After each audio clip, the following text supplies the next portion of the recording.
गुढीपाडवा हा हिंदू नववर्षाचा पहिला दिवस आहे। हा भारतातील प्रसिद्ध सण आहे। हा सण चैत्र शुद्ध प्रतिपदेला साजरा केला जातो।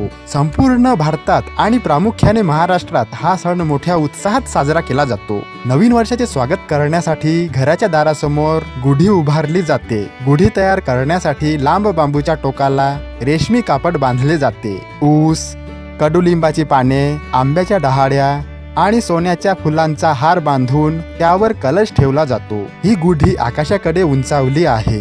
उभारलेली गुढी विजय आणि समृद्धीचे प्रतीक मानली जाते। श्रीराम 14 वर्षांच्या वनवासानंतर अयोध्येत आले आणि राज्याभिषेक झाला तेव्हा हा उत्सव साजरा केला गेला असे मानले जाते। गुढीपाडव्याच्या दिवशी कडुलिंबाची पाने खाण्याची पद्धत आहे। हे रक्त शुद्ध करते आणि शरीराला चालना देते, तसेच रोगप्रतिकार शक्ती वाढवते। या दिवशी अनेक कुटुंबांमध्ये पुरणपोळी किंवा श्रीखंड पुरीची उत्तम योजना असते। गुढीपाडव्याचा सण आपल्याला भूतकाळ विसरून नवीन उमेदीने आणि आनंदाने जीवनाला सामोरे जाण्याचा संदेश देतो।